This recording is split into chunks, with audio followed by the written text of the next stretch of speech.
ভাবির মুখের ঘুমটা তুলতেই আমি 1000 ভোল্টেজের শক খেলাম। 2 পা পিছিয়ে দাঁড়ালাম আমি, কারণ ভাইয়ার বউ আর কেউ না, আমার গার্লফ্রেন্ড। এটা নিজেকে বিশ্বাস করতে পারতেছি না। কি করে হতে পারে এটা? সাথী এমনটা করতে পারলো আমার সাথে? আমি দেশে না থাকায় এটা হয়ে গেল। না, এটা হতে পারে না। এসব ভাবছিলাম, তখনই ভাইয়ার ডাকে ভাবনা ভাঙল। কি রে, ভাবি হয়েছে তোর? যাক, তাহলে তুই গিয়ে রেস্ট নে, পরে কথা হবে। আচ্ছা বলেই সেখান থেকে চলে আসলাম। রুমে এসে দরজাটা লাগিয়ে দিলাম। তারপর পুরনো কথাগুলো ভাবতে লাগলাম। চলুন আসল পরিচয় দিয়ে নেই। আমার নাম আনোয়ার হুসাইন, বাসা মেহেরপুর জেলা, থানা মুজিবনগর। আমি আপু আব্বু আম্মুকে নিয়ে আমাদের হ্যাপি ফ্যামিলি। আমাদের নিজেদের বিজনেস আছে, যেটা ভাইয়ার আব্বু মিলে সামলাই। তাই আমাকে কোম্পানি নিয়ে চিন্তা করতে হয় না। আমি পড়ালেখা শেষ করে একটা প্রাইভেট কোম্পানিতে চাকরি করি। বিন্দাস লাইফ। আমার একটা বড় ভাই আছে। পরিবারে আমরা 4 জন, সরি 5 জন। আজকে ভাইয়ার বউ তো আজকে বাসায় আসলো, যেটা আমার জন্য সব থেকে বড় সারপ্রাইজ। চলুন শুরু থেকে গল্প শুরু করি।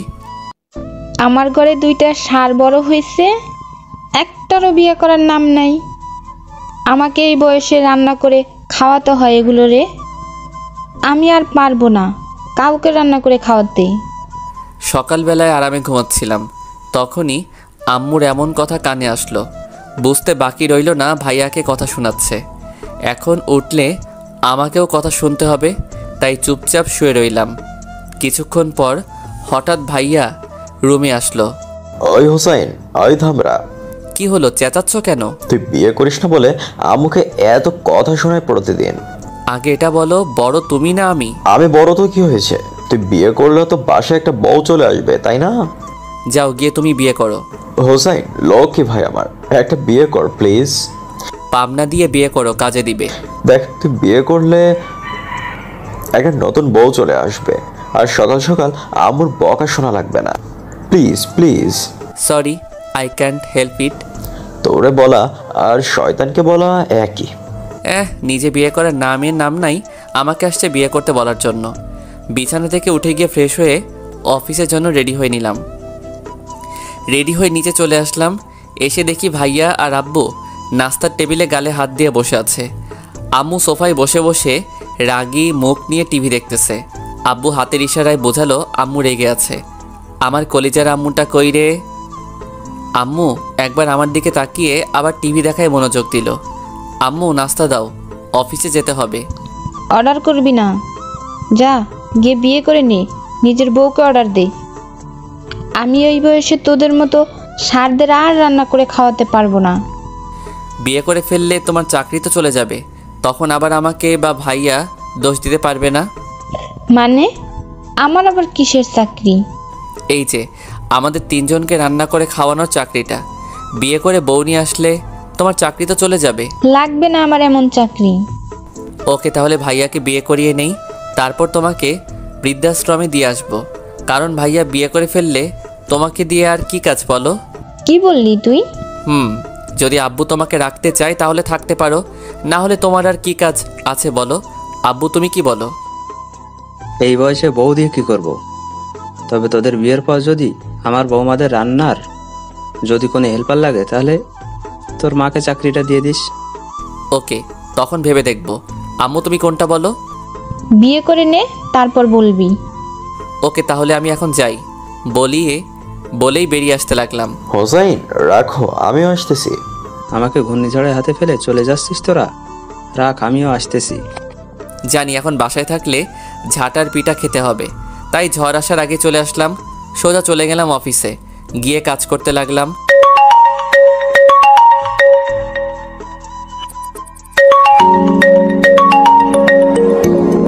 তখনই মোবাইলটা বেজে উঠল।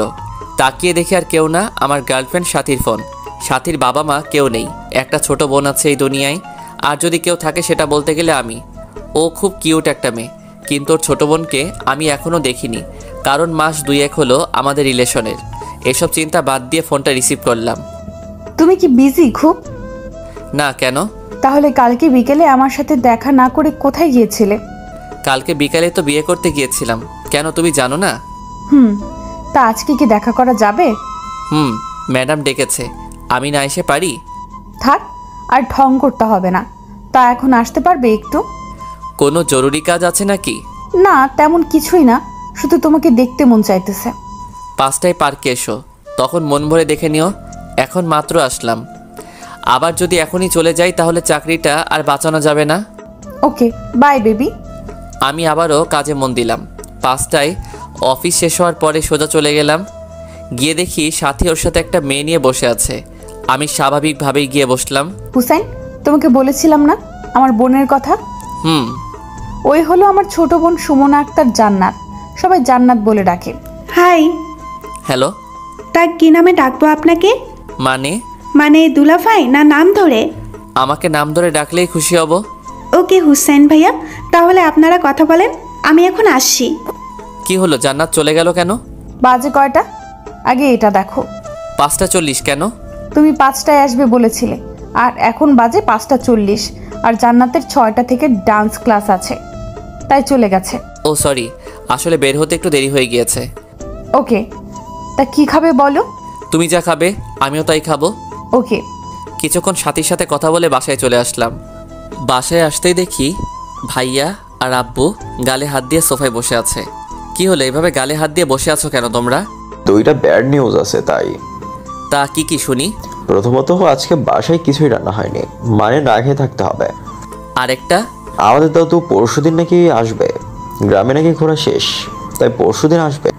তো কি হয়েছে, কাল থেকে নামাজ পড়া শুরু করে দিব, তাহলেই তো সব সমস্যার সমাধান। তোমরা বসো, আমি ফ্রেশ হয়ে এসে দেখি কি করা যায়। বলেই রুমে চলে আসলাম। রুমে এসে অনলাইনে খাবার অর্ডার করে দিলাম, তারপর ফ্রেশ হতে চলে গেলাম। চলুন আমাদের ফ্যামিলির বাকি পরিচয়টা দিয়ে নেই। অনেকেই ভাবছেন আমার গার্লফ্রেন্ড আছে, তাহলে বাসায় বললেই তো বিয়ে করিয়ে দেয়, সেটা আমিও জানি। কিন্তু সবথেকে বড় সমস্যা হলো দাদু। আসলে আমাদের বংশের নাকি একটা রুলস আছে, প্রেম করে বিয়ে করলে তাকে পরিবার ত্যাগ করতে হবে। আমার ছোট চাচা বিয়ে করেছিল, তাই তাকে পরিবার ত্যাগ করতে হয়েছে সারা জীবনের জন্য। কাকাকে এখনো পর্যন্ত দেখিনি, তার খবর আজও পাইনি।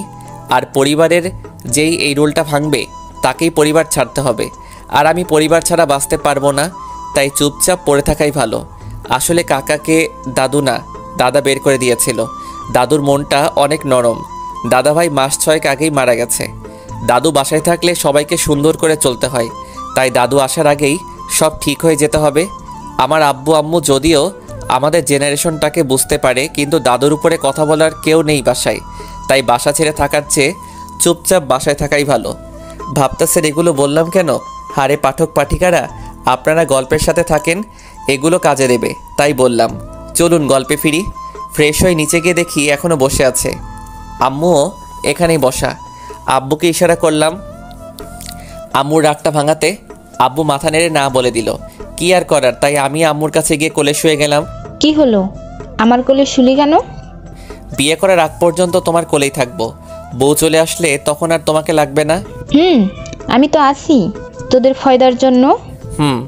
এখন কথা না বলে খাবার দাও, অনেক খিদে লাগছে।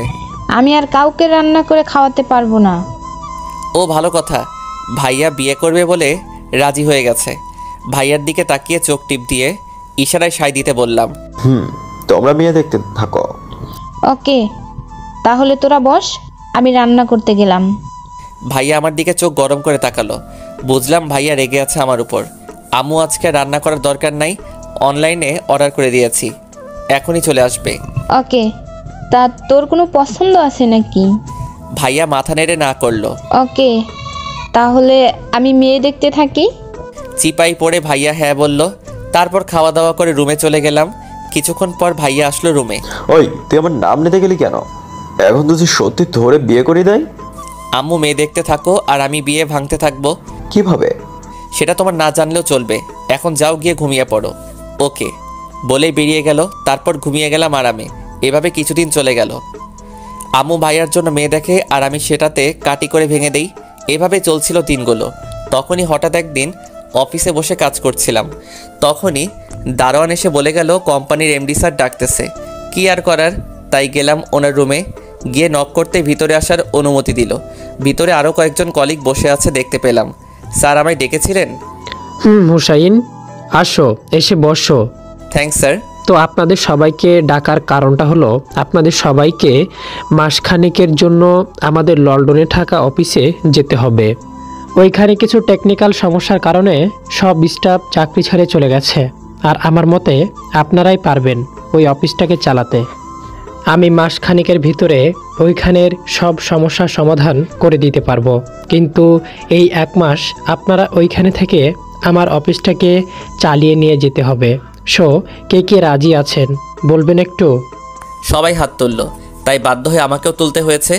ওকে, তাহলে কালকে সবাই নিজেদের পাসপোর্ট এনে জমা দিয়ে দিয়েন। 2 দিন পর ফ্লাইট। তারপর ওই রুম থেকে বেরিয়ে সোজা বাসায় চলে আসলাম। এত তাড়াতাড়ি আসতে দেখে আম্মু জিজ্ঞেস করলো, কি রে, এত তাড়াতাড়ি চলে আসলি যে? এমনি রুমে গিয়ে বসেছিলাম, তখনই সাথীর কল আসলো, তাই রিসিভ করলাম। বলো কি বলবে? তুমি কি টেনশনে আছো? হালকা। তা আজকে দেখা করতে পারবে একটু? না, আজকে একটু বিজি আছি, কালকে বিকালে দেখা করব। ওকে, বাই বেবি। রাতে সবাইকে বিদেশে যাওয়ার কথা বললে সবাই রাজি হয়ে গেল, তাই আমিও কিছুদিন ঘুরে আসার সিদ্ধান্ত নিয়ে নিলাম। পরের দিন অফিসে যাওয়ার পর সব কিছু ঠিকঠাক করে দিল। বিকালে সব কিছু নিয়ে পার্কে গেলাম। গিয়ে দেখি সাথী বসে আছে, তাই আমিও গিয়ে পাশে বসে গেলাম। কি হলো, এত চিন্তিত দেখাচ্ছে কেন? সাথী হাতে পেপারগুলো ধরিয়ে দিলাম। সাথী সেগুলো খুলে দেখতে লাগলো। এগুলো দেখে সাথী হঠাৎ হেসে ওঠে। কি হলো, এভাবে হাসছো কেন? এটাতে মন খারাপের কি আছে? যাও গিয়ে ঘুরে আসো, আর আমাকে মনে রেখো, তাহলেই হবে। তোমাকে মনে না রাখলে কাকে রাখবো বলো? সেটা দেখা যাবে। এখন কি করবে বলো? তুমি বলো কি করব? চলো আজকে একটু ঘোরাফেরা করি, কারণ থেকে 1 মাস তো আর পাবো না তোমাকে। ওকে চলো। সাথীকে নিয়ে ডিনার করে ওর থেকে বিদায় নিয়ে চলে আসলাম। প্রতিদিনের মতো ওই দিনও ভাইয়ার সাথে কিছুক্ষণ কথা বলে ঘুমিয়ে গেলাম। ঘুম থেকে উঠে দেখি রেডি হওয়ার টাইম হয়ে গেছে, তাই ফ্রেশ হয়ে নিচে চলে আসলাম। সবার থেকে বিদায় নিয়ে চলে আসলাম এয়ারপোর্টে। এসে দেখি সাথী দাঁড়িয়ে আছে। কি হলো, তুমি এখানে কেন? তোমাকে দেখার জন্য আসলাম। সাথীর চোখের কোণে পানি টলমল করতেছে, ভালোভাবে কথা বলতে পারতেছে না। আরে বোকা, আমি চলে আসবো তো বললাম, কাদার কি আছে? কই, কাঁদে না তো। আচ্ছা এখন আসি, চেকিংয়ের টাইম হয়ে গেছে।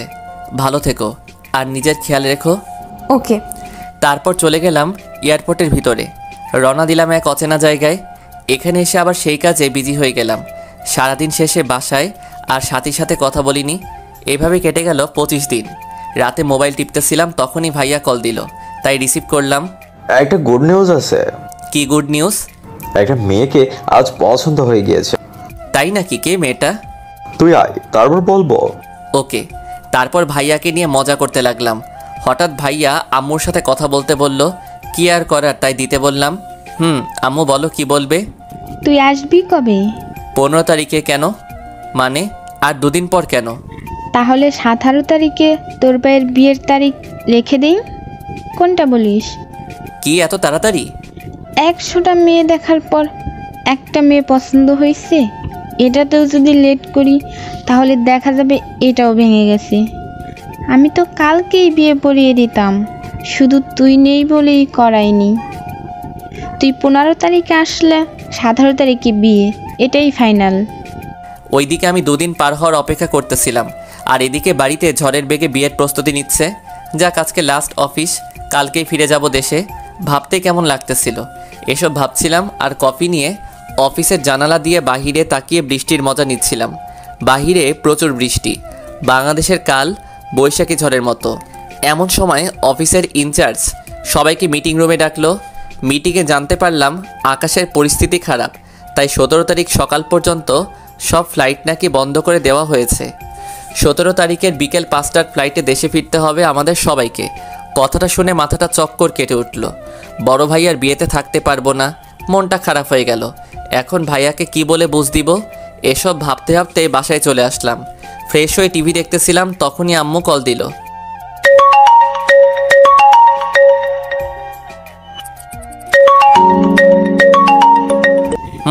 আম্মু বলো।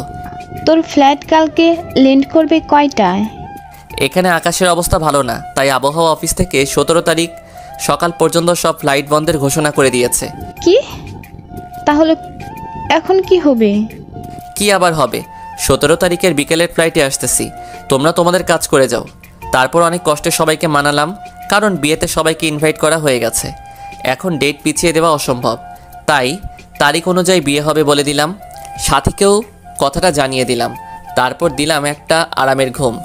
17 তারিখে বিকালে ত্যাগ করলাম বিদেশের মাটি। দেশে গিয়ে চেকিং করাতে করাতে প্রায় রাত 12টা বেজে গেছে। তারপর সোজা বাসায় চলে আসলাম। বাসায় এসে দেখি বাসাটা অনেক সুন্দর করে সাজানো, অনেক মেহমানও এসেছে। ভিতরে গিয়ে সবার খবর নিলাম। ভাইয়া এসে আমাকে জড়িয়ে ধরলো। চল, তোর ভাবিকে দেখবি? অনেক রাত হয়ে গেছে, কাল সকালে পরিচয় হয়ে যাব না হয়। চুপ, আয়, তোর মতামত জানবো বলে বসে আছি। কেন? আম্মু আর দাদু বলছে তোর বউ পছন্দ হবে না, এটা নিয়ে বাজি লেগে বসে আছি। কিসের বাজি? তোর পছন্দ হলে আম্মু আর দাদু আমাকে 5,000 টাকা দিবে, আর না হলে আমি দেব। ওকে চলো তাহলে, ভোট হয়ে যাক। বলেই ভাইয়াকে নিয়ে ভাবির রুমে চলে আসলাম। এসে দেখি ভাইয়ার খাটের উপর একটা মেয়ে লম্বা ঘোমটা দিয়ে বসে আছে। তাই প্রথমে সালাম দিলাম, আসসালামু আলাইকুম ভাবি। ওয়ালাইকুম আসসালাম। মা, ঘুমটাটা একটু তোলো তো। তোমার ছোট দেবরের সাথে পরিচয় হয়ে নাও তুমি। ভাবি তাও ঘুমটা উঠাচ্ছে না। কিছুটা অবাক হলাম ভাবির এভাবে বসে থাকার কারণে। অবশেষে দাদি গিয়ে আস্তে করে ভাবির মুখের কাপড়টা তুলে দিল। ভাবির মুখের ঘুমটা তুলতে আমি 1000 ভোল্টেজের শক খেলাম। 2 পা পিছিয়ে দাঁড়ালাম আমি, কারণ ভাইয়ার বউ আর কেউ না, আমার গার্লফ্রেন্ড। এটা নিজেকে বিশ্বাস করতে পারতেছি না। কি করে হতে পারে এটা? সাথী এমনটা করতে পারলো আমার সাথে? আমি দেশে না থাকায় এটা হয়ে গেল? না, এটা হতে পারে না। এসব ভাবছিলাম, তখনই ভাইয়ার ডাকে ঘর থেকে বেরিয়ে আসলাম। কি রে, ভাবি পছন্দ হয়েছে তোর? যাক, তাহলে গিয়ে রেস্ট নে, পরে কথা হবে। আচ্ছা। রুমে এসে দরজাটা লাগিয়ে দিলাম। তারপর পুরনো কথাগুলো ভাবতে লাগলাম। তখনই কেউ রুমের দরজায় নক করলো। পিছনে ফিরে দেখি ভাইয়া। কি হলো, তুমি এত রাতে? আর বলিস না, ওদের নাকি এখনো বউ দেখা শেষ হচ্ছে না। আমারও ঘুম আসছে না। তুই এতদিন পর আসছিস, তাই ভাবলাম একটু ছাদে গিয়ে গল্প করি। আয় চল, বলে ভাইয়া নিয়ে ছাদে গেলাম।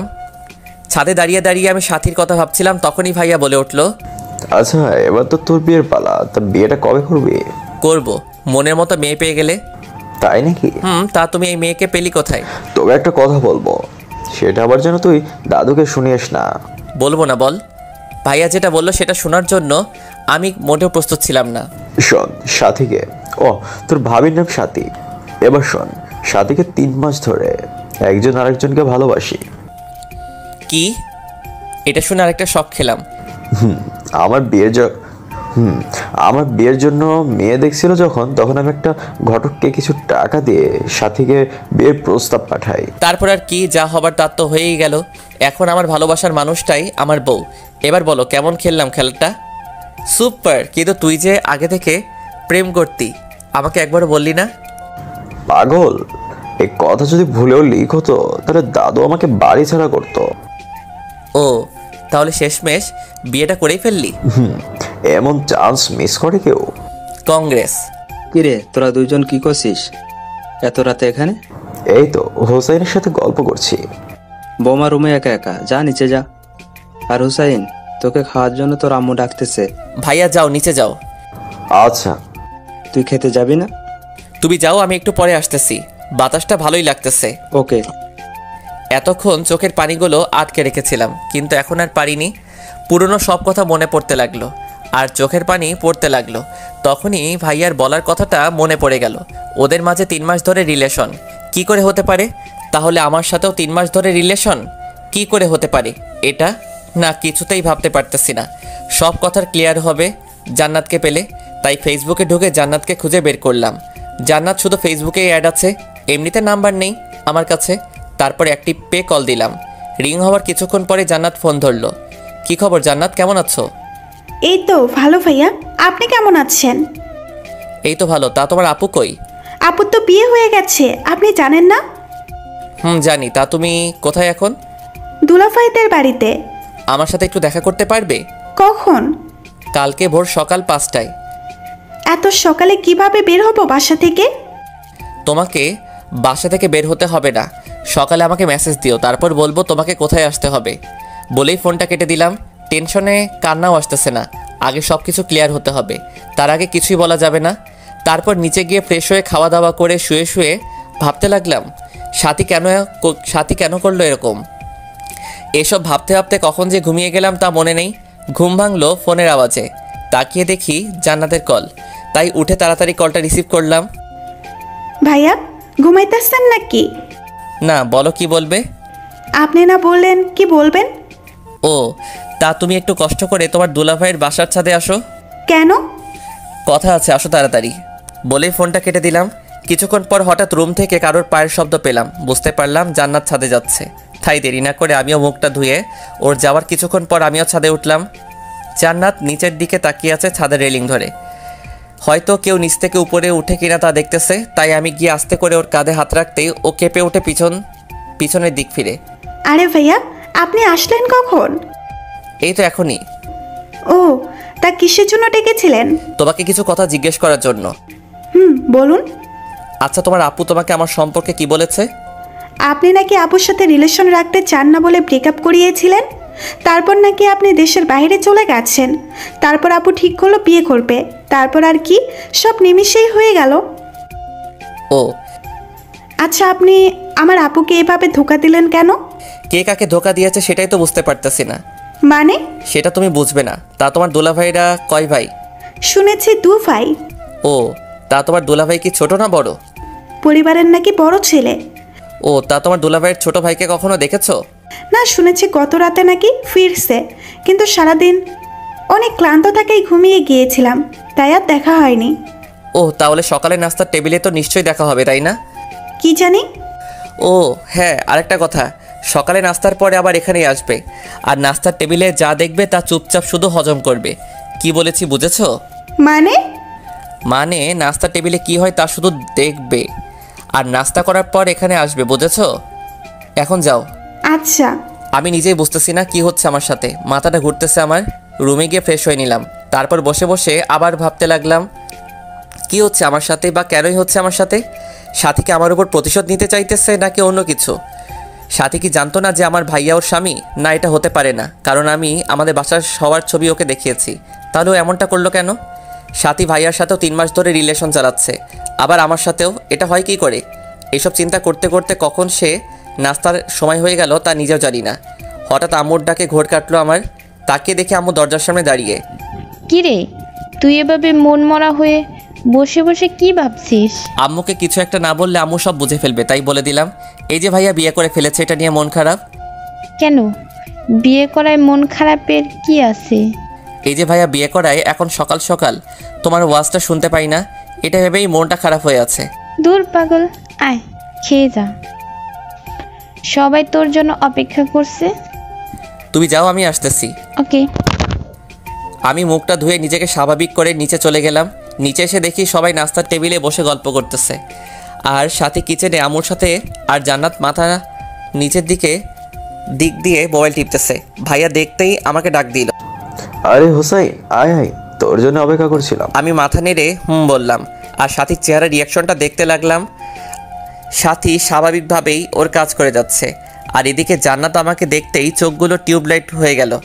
আমি গিয়ে জান্নাতের পাশে বসে গেলাম। জান্নাত চোখ বড় বড় করে আমার দিকে তাকিয়ে আছে।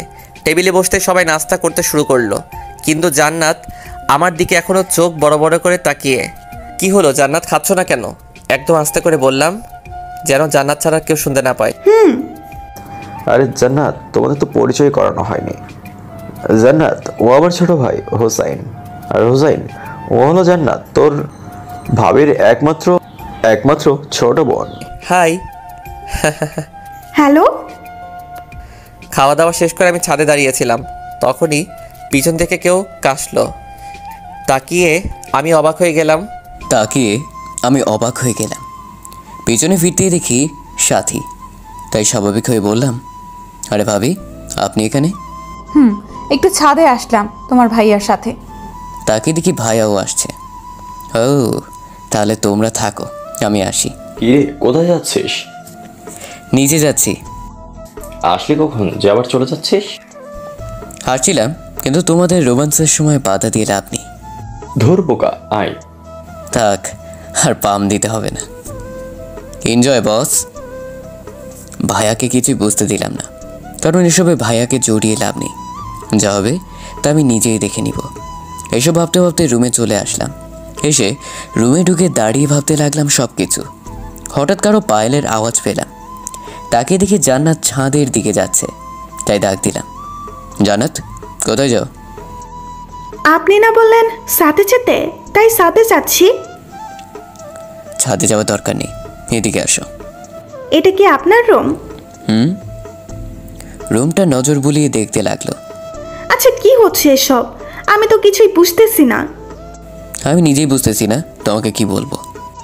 আপনি আপুকে ছেড়ে দিয়েছেন, তারপর আপু আপনার ভাইয়াকে বিয়ে করে ফেলেছে। কি হচ্ছে এসব? তুমি কিছু জানো এরকমটা করার কারণটা কি? না ভাইয়া, আমি তো এইসবের কিছুই জানি না, তবে আপু যে কোনো কিছু করতে চাইতেছে এটা আন্দাজ করতে পারতেছি। কিন্তু কেন করবে এসব? আপনি আপুকে ধোঁকা দিয়েছেন, তাই এসব আপনার উপর প্রতিশোধ নিতে চাচ্ছে না তো? কে ধোকা দিয়েছে তোমার আপুকে? আপনি? আরে আমি জান্নাতকে সত্যটা বলতে গিয়েও বললাম না, যা করার আমাকেই করতে হবে। আচ্ছা তুমি এখন যাও, আর তোমাকে আপুকে এগুলো বলো না, কেমন? ওকে। না, আমাকে সাথে সাথে কথা বলতেই হবে। আর ও এতটা স্বাভাবিক হয়ে চলে কিভাবে, এসব ভাবতে হতেই মাথাটা ব্যথা করতে লাগলো। তাই আম্মুকে ডাক দিলাম। কি রে, এভাবে ডাকতেছিস কেন? মাথাটা ব্যথা করছে, একটু টিপে দাও না। কাল রাত জার্নি করে এসেছিস, তাই এরকম হচ্ছে। একটু ঘুমিয়ে নে, সব ঠিক হয়ে যাবে। ঘুম আসছে না। তাহলে মেডিসিন খেয়ে নে। টেনশনে ঘুম আসবে না, তাই মেডিসিন খেয়ে নেওয়াই ভালো, পরে সব কিছু দেখা যাবে। ওকে যাও তুমি। আম্মু চলে গেল, আমি একটা ঘুমের ট্যাবলেট খেয়ে শুয়ে গেলাম। কিছুক্ষণ পর হারিয়ে গেলাম ঘুমের রাজ্যে। ঘুম ভাঙে তাকিয়ে দেখি ভাইয়ার সাথী চেয়ারে বসে আছে। আমাকে চোখ খুলতে দেখে ভাইয়া বলে উঠল, এখন কি অবস্থা তোর? ভালোই, আমার আবার কি হবে? এখন বাজে কয়টা তাকিয়ে দেখেছিস? দেখি সন্ধ্যা 7টা বেজে গেছে, তাই ফট করে উঠে বসলাম। যা ফ্রেশ হয়ে খেয়ে নে কয়েকটা, আমাকে এখন বাইরে যেতে হবে। কেন এখন বাইরে কেন যাবে? একটু কাজ আছে, তুই গিয়ে ফ্রেশ হয়ে নিচে চলে আয়। আর সাথী তুমি গিয়ে ওর জন্য খাবার রেডি করো। আমি উঠে চলে গেলাম ফ্রেশ হতে। ফ্রেশ হয়ে এসে নিচে চলে গেলাম, গিয়ে দেখি ভাবি সব কিছু রেডি করছে। আমি গিয়ে টেবিলে বসে গেলাম, প্লেটটা উল্টে রাখলাম। আমি ভাত দিচ্ছি। থাক, আমি কোনো বেইমানের হাতের খাবার খাই না। হুসাইন, তুমি আমাকে ভুল বুঝতেছো। ভুল বুঝতেছি কিনা তা তো জানি না, তবে তুমি যে একটা চাল চালতেছো এটা আমি জানি। তুমি ভুল ভাবতেছো। থাক, এখন আপাতত খেতে দিবেন ভাবি? এখানে কথা বাড়ালাম না, কারণ বাসায় সবাই আছে, তাই খাওয়া দাওয়া করে চুপচাপ রুমে চলে আসলাম। তারপর সিগারেট নিয়ে সোজা চলে গেলাম ছাদে। সিগারেট জ্বালিয়ে সমানে টানতে লাগলাম। তখনই পেছন থেকে কারোর কাশির আওয়াজ পেলাম। তাকে দেখি জান্নাত। আরে তুমি? ভাইয়া আপনি সিগারেট খান? মাঝে মধ্যে, বাস্তবে কিন্তু খাই না। এটা তো খারাপ জিনিস। জানি, তবে মাথায় যখন জ্যাম লেগে যায় তখন এটা চোটাতে সাহায্য করে। মানে হলো মাথায় যখন টেনশন থাকে তখন এটা খেলে টেনশন ফ্রি হয়। ও, তাও এটা খাওয়া ভালো না, আর আপনি আজ থেকে এটা খাবেন না প্লিজ। ওকে, ট্রাই করব। আচ্ছা, নিজের গার্লফ্রেন্ডকে ভাবি ডাকতে কেমন লাগে আপনার? ভালোই লাগে। আপুর জন্য কষ্ট হয় না আপনার? না। কেন? কারণটা বলা যাবে না। ওকে, তা এখন কি করবেন? ঘুমাবো। হো, তাহলে আপনি থাকেন, আমি আসি। আমি গিয়ে ল্যাপটপ নিয়ে অফিসের কাজ করতে বসে গেলাম। কাজ শেষ করে শুয়ে গেলাম। সকালে কারোর ডাকে ঘুম ভাঙলো। তাকে দেখি জান্নাত কফির মগ নিয়ে দাঁড়িয়ে আছে। চোখ খুলে ভালো করে তাকিয়ে আমি টাসকি খেয়ে গেলাম, কারণ জান্নাত আজকে শাড়ি পরেছে, আর শাড়িতে যে ওকে এত সুন্দর লাগে তা আমি কখনো ভাবতেও পারিনি। ওহ, জান্নাতের ব্যাপারে তো আপনাদের বলাই হয়নি। জান্নাত সাথীর ছোট বোন, এটা তো জানেন। জান্নাত এবার অনার্সের ছাত্রী, দেখতে হয়তো সাথীর থেকেও সুন্দর, আর চেহারায় মায়াবী ছাপ আছে। যে কোনো ছেলের ক্রাশ হওয়ার যোগ্যতা আছে। দেখতে পুরোই নিষ্পাপ, সারা শরীর একদম পারফেক্ট, হয়তো জিম করে। আর সব থেকে সুন্দর হলো ওর গালের নিচের দিকে তিলটা। হাসলে তিলটা ওকে আরও মায়াবী করে তোলে। এক কথায় একটা পরি। চলুন গল্পে ফিরি। আরে তুমি কফি নিয়ে এসেছো? আন্টি আর আপু কাজ করতেছে, তাই আমি কফি নিয়ে আসলাম। আর আপনাকে ডাক দিতে আসলাম, অফিসের নাকি টাইম হতে যাচ্ছে। ও হ্যাঁ, আর আজকে শাড়ি পরেছো, কাহিনী কি? আর বইলেন না, আমি নিচের কাপড়ের ব্যাগ বাসায় ফেলে এসেছি, তাই কি আর করব, আপুর একটা শাড়ি পরেছি।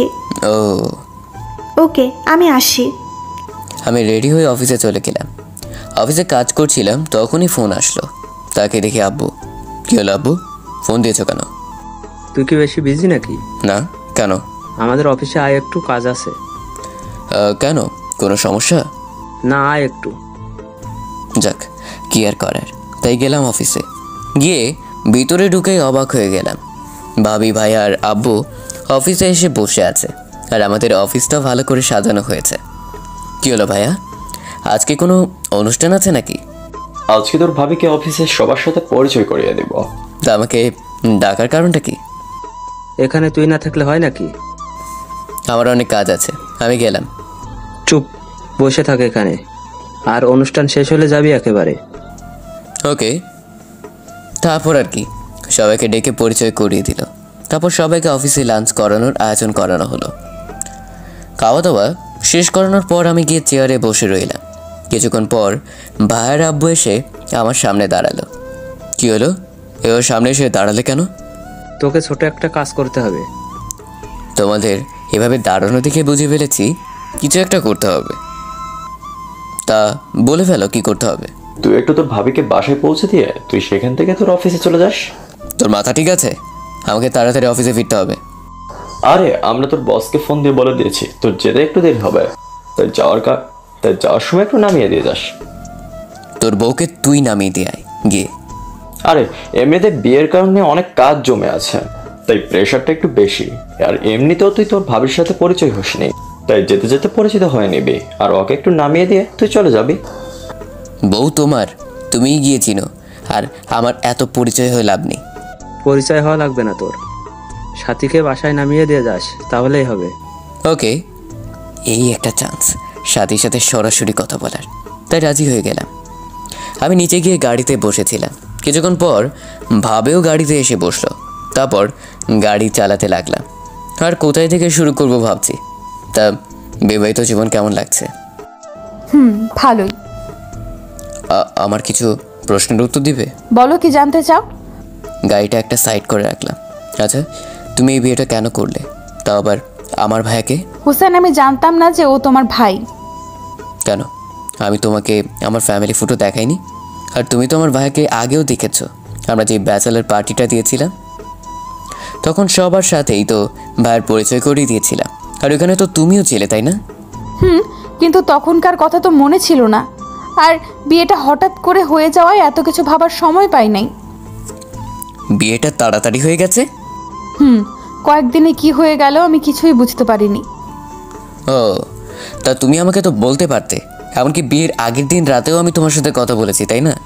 আমি তোমাকে কিভাবে বলবো এটা নিয়ে অনেক টেনশনে ছিলাম।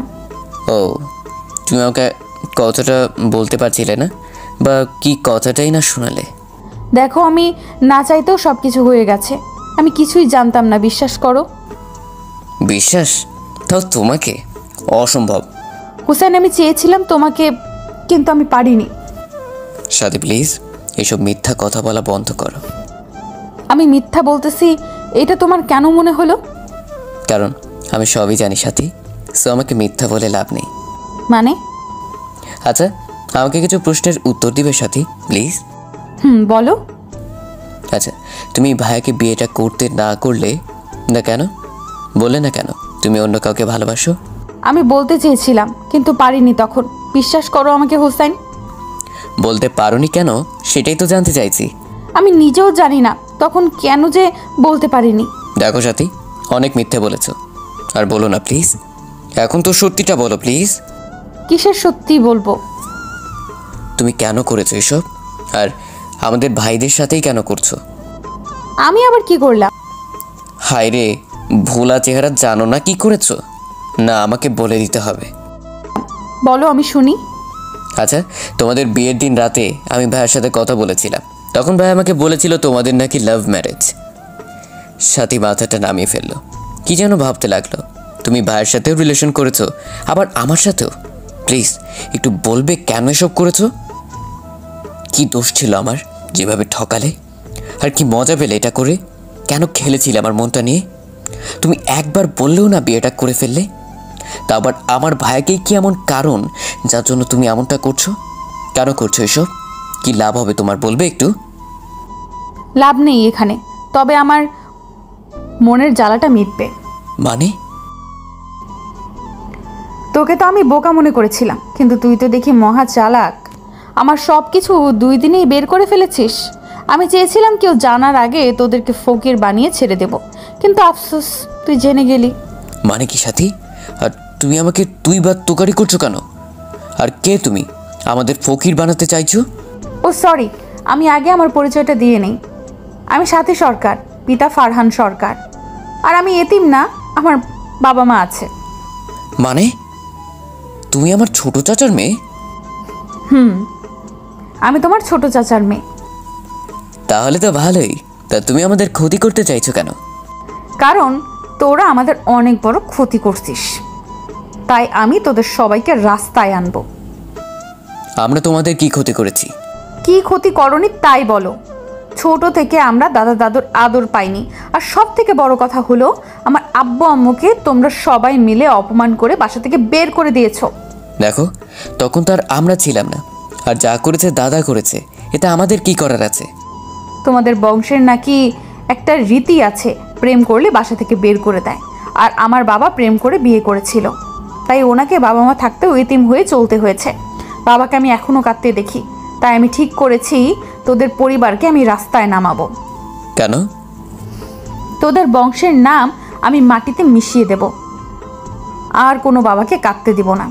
দেখো, এসবের পিছনে তো আমাদের তো হাত নেই, তাই দাদার শাস্তি তুমি আমাদের দিচ্ছ কেন? তোদের রাস্তায় দেখলেই আমার শান্তি হবে। কিন্তু আমি তো তা করতে দিব না। তুই শুধু চুপচাপ দেখবি, কিন্তু কিছুই বলতে পারবি না। আমি সেই ব্যবস্থাও করব। আমি যদি আজকে বাসার সবাইকে তোমার আসল চেহারাটা ধরিয়ে দিই? পারবি না, কারণ তুই জানিস যে এটা করলে সবাই আমাকে বাসা থেকে বের করে দিবে। আর তোর ভাই আমাকে যেই পরিমাণ ভালোবাসে, সেও চলে আসবে আমার সাথে সব কিছু ভুলে। তাও ঠিক। তা ভাইকে বল দিলে? তাও সে আমাকে ভালোবাসবে, কারণ আমি ওর চোখে ভালোবাসার সাগর দেখি। বাহ, মাস্টার প্ল্যানিং করেই আসছো তুমি। ভাইকে এমনভাবে ফাঁসিয়েছো যে ছাড়ানো সম্ভবই না। তা তুমি যা করছো সেটা কি ঠিক? তোমার দাদা যেটা করেছিল সেটা কি ঠিক? দেখো, ওইটা গিয়ে তুমি ওনাকে জিজ্ঞেস করো। ওই কথাটা নিয়ে তুমি আমাদের হয়রানি করবে কেন? তোমরা তো তারই বংশধর, তাই। না, তোমাকে বুঝাতে পারবো না। বুঝাতে এসো না প্লিজ। ওকে, আমি হুসাইন তো আছি, চিন্তা করো না, আমি দেখছি কি করা যায়। ওকে। তবে সব কিছু করতে এখন অনেক কঠিন হয়ে যাবে, কারণ আমি যে জেনে গেছি তাই। আর তুমি এটা করলে কেন? কোনটা? এই যে আমার সাথেও রিলেশন করলে, আমার ভাইয়ের সাথেও রিলেশন করলে, এটার কারণটা জানতে পারি? আসলে আমি দেখতে চেয়েছিলাম কে বেশি ইমোশনাল প্রেম নিয়ে, কে আমার জন্য নিজেকে কোরবানি দিতে পারে, আর সেটাতে তোমার ভাইয়া সিলেক্ট হয়েছে। ও, তা এত ভালোবাসা পেয়েও সেটার অবমাননা করবে? না, তোমাদের সবার সাথে আমার স্বামীকে টানছো কেন? আরে ও হলো আমার ভালোবাসা, আর তোমাদের সবাইকে রাস্তায় নামানোর প্রধান হাতিয়ার। ও, তাহলে তো অনেক বড় প্ল্যান করে এসেছো তুমি। আফসোস, এখন আর সেটা সফল হবে না, কারণ আমি যে দেওয়াল হয়ে গেলাম। আমি দেওয়াল ভাঙতেও জানি। ওকে, সেটা সময় বলে দিবে। ভাবতেও পারিনি তুই এত কিছু বুঝে ফেলবি। আমি বুঝিনি তোমরা 2 বোন এতটা খারাপ হতে পারো। মানে তোমরা 2 বোন মিলে এমনটা করতে আসবে সেটা আমি ভাবতেও পারিনি। দেখ, জান্নাত অনেক ভালো মেয়ে, ও এসবের কিছুই জানে না। মানে এই প্ল্যান আমি একাই জানি। জান্নাত তো এটাও জানে না যে তোরা আমাদের আত্মীয়। জান্নাত এসবের কিছুই জানে না। ও, তার মানে তুমি গল্পে একাই সৈনিক, আর আমার ভাইয়া তোমার প্রধান হাতিয়ার। ওকে, তাহলে এই যুদ্ধটায় আমি কাউকে শরিক করব না। এই যুদ্ধে আমি একাই সৈনিক। বাহ, গুড। তবে একটা কথা, আমার পরিবারের কারোর উপর যেন কোনো শারীরিক ক্ষতি না হয়। তুই কি পাগল? আমি কি এখানে মানুষ মারতে এসেছি নাকি? তাও ঠিক, কিন্তু যদি হয় তখন আমার ভিতরের ভিলেনটাকে দেখতে পাবে বলে দিলাম। আরে ধুর, আমি মারবো না তো, শুধু রাস্তায় নামাবো, কারণ ওদের সব অহংকার আমি মাটিতে মিশিয়ে দিব। ওকে, তোমার প্ল্যানগুলো ভালোভাবে হলেই ভালো হয়। আসার সময় একটাও কথা বললাম না। বাসায় এসে ভাবিকে নামিয়ে দিয়ে আমি সোজা চলে গেলাম অফিসে। সারাদিন কাজ শেষ করে বাসায় এসে ঢুকতেই দেখি সাথী বসে বসে দাদুর সাথে গল্প করছে। মনে মনে ভাবলাম, কি অভিনয় না এটা করতে পারে এই মেয়েটা। এইসব ভাবতে ভাবতেই রুমে চলে গেলাম। রুমে এসে বসে বসে ভাবতে লাগলাম, বাসার কাউকে এটা নিয়ে জানানো যাবে না, তাহলে ভাইয়ের উপরে প্রেশারটা যাবে। এমন আছে দাদু বাসা থেকে বেরও করে দিতে পারে, তাই এটাতে কাউকে কিছু না বলে যা করার আমাকেই করতে হবে। কি করা যায় এটা নিয়ে আমাকে চিন্তা করতে লাগলাম। এটা নিয়ে চিন্তা করছিলাম তখনই জান্নাত হুট করে রুমে চলে আসলো। ভাইয়া, আপনার কফি। থ্যাঙ্কস বলে ওর হাত থেকে মগটা নিয়ে নিলাম। জান্নাতকে দেখে মনে হলো ও আমার অনেক কাজে আসবে। আপাতত কিছু ইনফরমেশন বের করতে হবে। জান্নাত, তোমার কি কোনো কাজ আছে নাকি এখন? না, কেন? তাহলে বসো, একটু গল্প করা যাক। বলেন, কি বলবেন? আমি যে ওই সময় কফি খাই এটা তোমাকে কে বললো? আপু দিয়ে যেতে বললো, তাই দিতে আসলাম। ও, তা তোমাকে তো আজকে পরীদের মতো লাগছে, তা কি তুমি জানো? কি যে বলেন ভাইয়া। শাড়িতে তোমাকে একদম পরীদের মতো লাগছে। কেন জানি এখন তোমাকে দেখতেই মন চাইছে। থাকেন, আমি গেলাম। জান্নাতের মুখ লজ্জায় লাল হয়ে গেল। বলেই চলে যাচ্ছিল, তখনই আমি আবার ডাক দিলাম, জান্নাত একটু শোনো। বলেন। রাতে একটু ছাদে আসতে পারবে? তোমার সাথে কিছু জরুরি কথা আছে। ওকে। একটু মায়াবী সুরে বললাম। যাক, কাজে দিয়েছে। এখন জান্নাতের থেকে কথা বের করতে হবে এইসব ভাবছিলাম, তখন আম্মু এসে খাবারের জন্য ডেকে গেল। খাওয়া দাওয়া করে রুমে এসে একটা সিগারেট টেনে তারপর ছাদে গেলাম। ছাদে কেউ নেই দেখে জান্নাতকে নক করলাম ছাদে আসতে। তারপর দাঁড়িয়ে দাঁড়িয়ে আবার ভেবে নিলাম কি করব। কিছুক্ষণ পর কেউ পিছনে হাত রাখলো, তাকে দেখি জান্নাত। ভাইয়া কি কিছু ভাবতেছেন? না। ও, তা বলেন, কি বলতে ডেকেছিলেন? আসলে তুমি তো আমাদের পরিবারের সবাইকে চিনো, তাই না? কেন? কিন্তু জান্নাত, তুমি তো তোমাদের পরিবারের কথা আমাকে বললেই না। মানে তোমাদের পরিবারে কে কে আছে, কে কি করে, মানে তোমাদের ফ্যামিলি ডিটেলস। ও সরি, আসলে আমরা ইউকেতে থাকি, ওইখানের নাগরিক আমরা। আমাদের পরিবারে আমরা 4 জন, আমি, আব্বু আম্মু আর আপনার ভাবি। আমরা বাংলাদেশে এবার ঘুরতে এসেছিলাম, তখনই আপু ঠিক করে ফেলে সে বাংলাদেশে বিয়ে করবে, আর তারপর বিয়েও করে ফেলে। তোমার আব্বু আম্মু বিয়েতে আসেনি কেন? আসলে ইদানিং ব্যবসায় অনেক সমস্যা হচ্ছে, তাই আপু এখন বাসার কাউকেই জানায়নি যে সে বিয়ে করতেছে।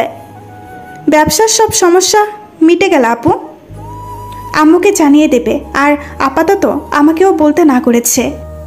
ও, তা তোমার আব্বুর নাম কি? ফাহাদ সরকার। কেন?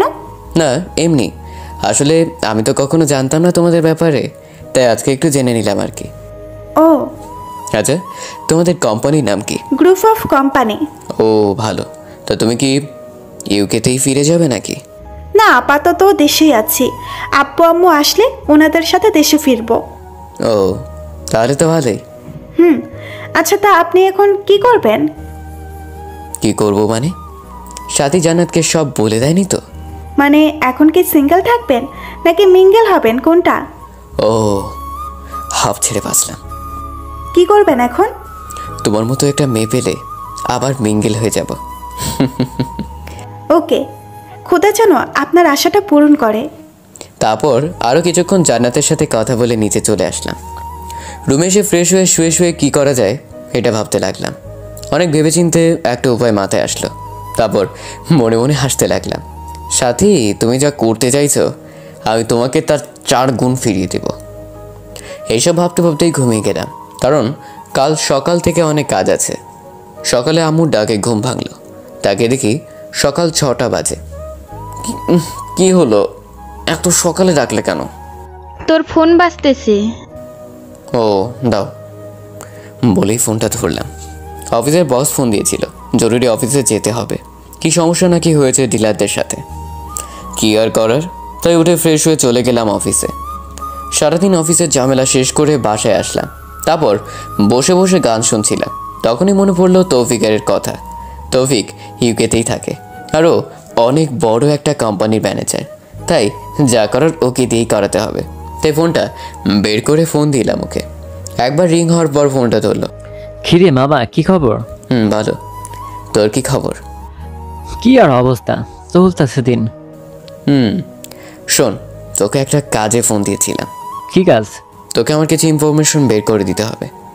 কীরকম ইনফরমেশন? একজন লোকের সব ইনফরমেশন বের করে দিতে হবে, এমনি কি তার সম্পত্তিগুলো কার কার নামে আছে সেগুলো পর্যন্ত।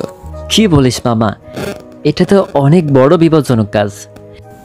তুই পারবি কি না সেটা বল। দেখ হুসাইন, এটা বাংলাদেশ না যে ঘুষ দিয়ে বের করে ফেলতে পারবো, এটা ইউকে। যদি কর্তৃপক্ষ জানতে পারে আমি কারো সম্পত্তি লিস্ট দেখছি বা তার ব্যাপারে ইনফরমেশন এসছে, তাহলে আমার জেল হতে পারে। তার মানে তুই পারবি না, তাই তো? দেখ, আমি সেটা বলিনি, তুই লোকের নাম ঠিকানা পাঠা, আমি দেখতেছি আমার সহপাঠীদের সাথে কথা বলে। ওকে, আমি পাঠাচ্ছি, তুই ওদের সাথে কথা বলে আমাকে জানা। ওকে। আমি ইমেইলে ওকে কোম্পানির নাম ঠিকানা সব কিছু দিয়ে দিলাম। গুগল থেকে আরও কিছু ইনফরমেশন নিলাম, এমনকি ফাহাদ কাকুর ছবিটাও পেলাম। সব কিছু ওকে দিয়ে ল্যাপটপ বন্ধ করে খেতে চলে আসলাম। এসে দেখি সবাই বসে গল্প করছে, তাই আমিও গিয়ে বসে গেলাম। সব টেনশন বাদ দিয়ে মজা করতে লাগলাম। হঠাৎ সাথীর দিকে নজর পড়তেই দেখি ও কারোর সাথে ফোনে কথা বলছে। হঠাৎ সাথীও আমার দিকে তাকালো, আমি ওর দিকে তাকিয়ে একটা রহস্যময় হাসি দিলাম। ব্যাস, ওর সব কিছু শেষ, মুখটা শুকিয়ে গেল, আর কি যেন ভাবতে লাগলো।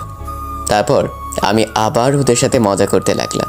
তারপর খাওয়া দাওয়া করে একেবারে রুমে আসলাম। ল্যাপটপটা ওপেন করতে দেখি তৌফিক নক করে রেখেছে। হুসাইন, বের করতে কিছুদিন সময় লাগবে।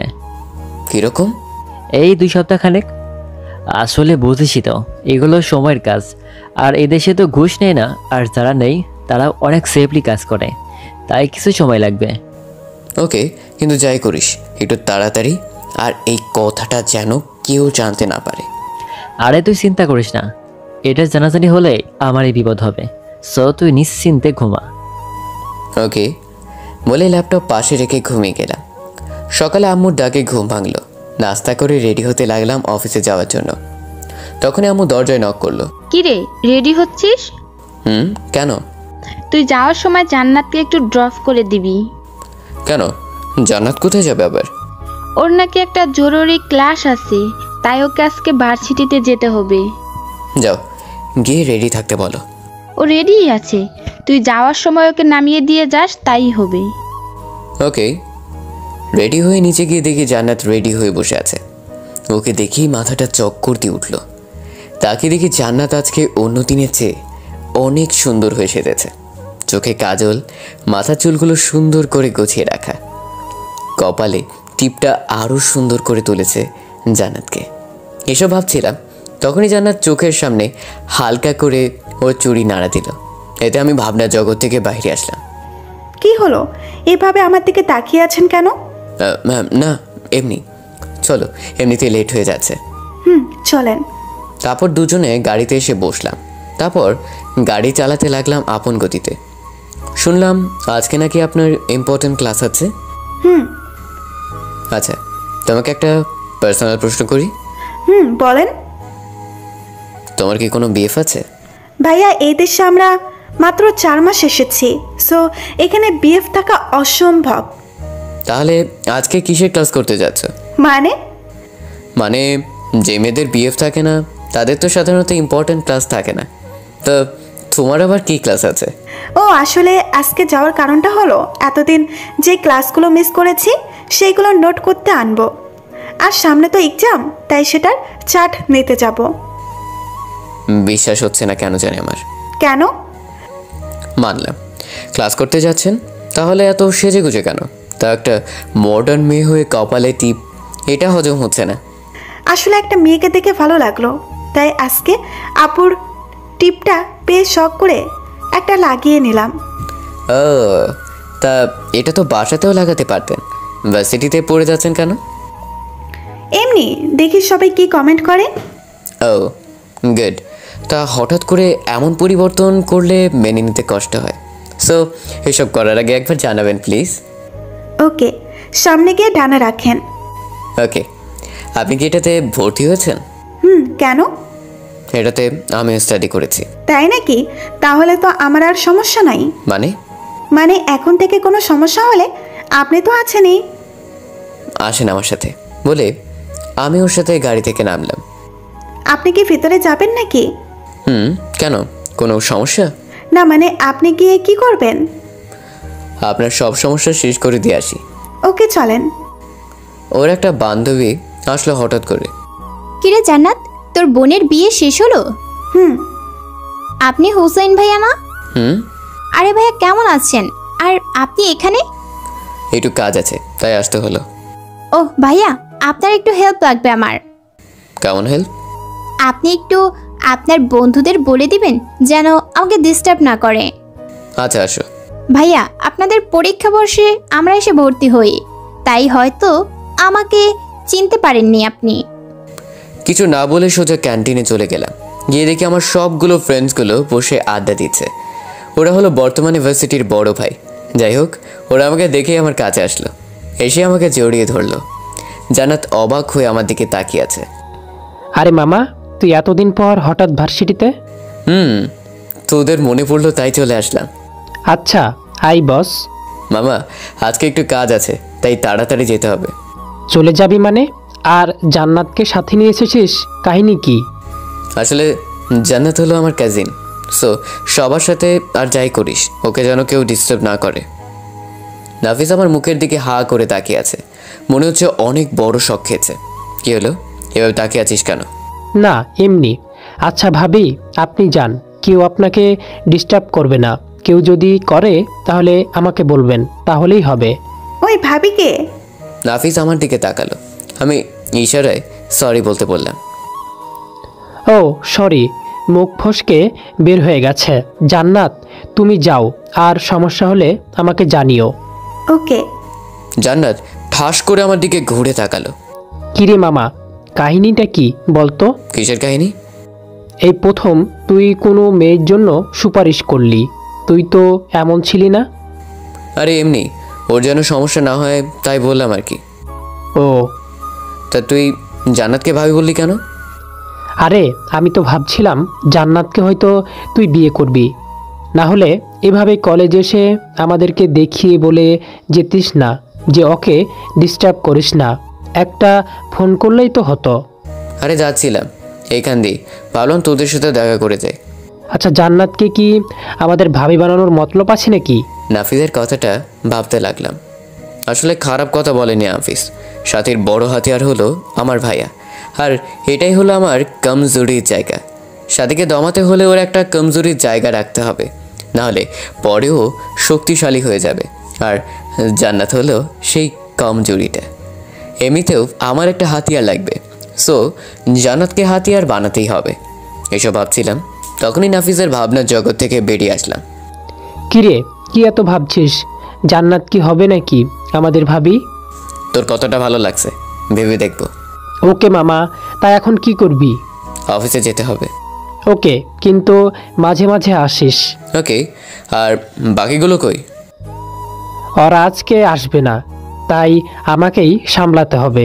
ওকে, তাহলে আরেকদিন আসিস। ওকে বলেই সেখান থেকে চলে আসতে লাগলাম। আসার সময় দেখি জান্নাত আমার দিকেই আসছে, তাই আমিও দাঁড়ালাম। কি হলো, কিছু বলবেন? থ্যাঙ্কস উপকার করার জন্য। ওয়েলকাম। আচ্ছা এখন যাই, নাহলে অফিসের জন্য লেট হয়ে যাবে। ওকে, কিন্তু বিকেলে যাওয়ার সময় নিয়ে যাবেন। ওকে, আসি বলেই সেখান থেকে চলে আসলাম। সারাদিন অফিস শেষ করে বাসায় আসার সময় জান্নাতকে আনতে গেলাম। গিয়ে ফোন দেওয়ার পর জান্নাত নিচে নেমে আসলো। কোনো কথা না বলে গাড়িতে উঠে বসে গেল। কেমন কাটলো আজকে? ভালোই। আপনাকে নাকের আগায় রাগ লেগে আছে কেন? এমনি। কেউ কিছু বলেছে? না। তাহলে ভাবে রাগ করে আছেন কেন? এমনি। আচ্ছা, রাগটা কি আমার উপর নাকি অন্য কারোর উপর? আপনার উপর। ও, তাহলে তো আর সমস্যা নেই। ওই, আপনি আগে কি কলেজে র্যাগিং এর লিডার ছিলেন? না, কে বলেছে আপনাকে? মিথ্যে বলেন কেন? আপনার ব্যাপারে আজকে সব জেনেছি আমি। কি জেনেছেন? এই ভার্সিটিতে গিয়ে কি কি কাজ করতেন? কি করতাম? এই মেয়েদের র্যাক দিতেন। সব স্যার ম্যাডাম আপনাকে ভয় পেত, যাকে মন চাইতো তাকেই মারতেন, আরো অনেক কিছু।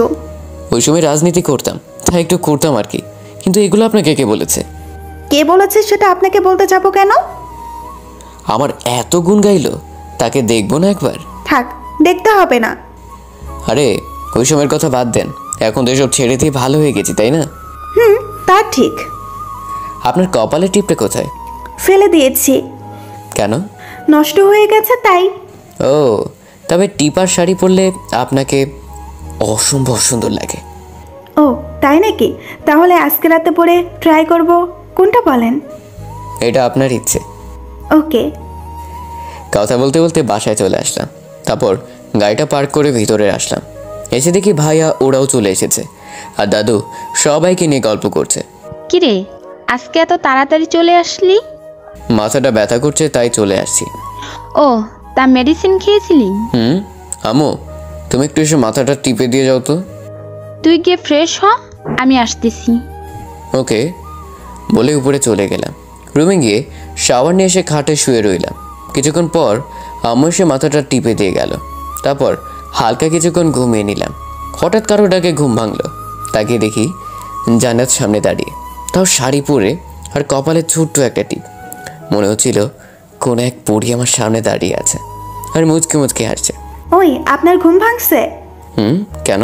এত কষ্ট করে পড়ছি আর আপনি নাকি এখানে পড়ে ঘুমাচ্ছেন? সরি, মাথাটা একটু ব্যথা করছিল তাই আর কি একটু ঘুমিয়েছিলাম। এখন কি অবস্থা? ভালোই। আজকে সবাই প্ল্যান করতেছে বাইরে ডিনার করবে। কোনটা বলে? ভালোই। তাহলে আর কি উঠে রেডি হয়ে নেন, না হলে আন্টি এসে ঢাকিয়ে রেডি হতে পাঠাবে। কিছু না বলে একটা মুচকি হাসি দিয়ে উঠে চলে গেলাম ওয়াশরুমে। ফ্রেশ হয়ে এসে দেখি জান্নাত চলে গেছে, তাই রেডি হয়ে ছাদে গিয়ে দাঁড়িয়ে সিগারেট দৌড়িয়ে টানতে লাগলাম। কিছুক্ষণ পর হঠাৎ কেউ পেছন থেকে বলে উঠল, টেনশন কি বেশি হয়ে গেছে? পেছনে ফিরে দেখি সাথী দাঁড়িয়ে আছে। না, প্ল্যান করছি।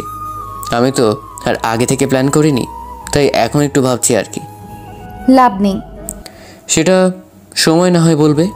ও ভালো কথা, তোমাকে নিচে ডাকতেছে।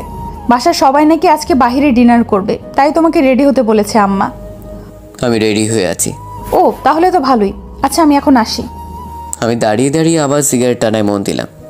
সিগারেট শেষ করে রুমে এসে মোবাইলটা নিয়ে নিচে গেলাম। মোটামুটি সবাই রেডি। আমি গিয়ে ভাইয়ের পাশে বসে গেলাম। কি রে, তুই এত তাড়াতাড়ি রেডি হয়ে গেলি? তা হঠাৎ করে এমন অদ্ভুত ডিসিশন নিলা যে? কোন ডিসিশন? এই যে আজকে বাইরে খেতে যাওয়ার প্ল্যান। আরে আজ দাদুর সাথে বাজি লেগেছিলাম আর বাজিতে হেরে গিয়েছি, তাই শর্ত অনুযায়ী সবাই মিলে আজ বাইরে খেতে যাব। কিসের বাজি? আমি বলেছি তোর ভাবির হাতের রান্নার স্বাদ ভালো না, আর দাদু বলেছে।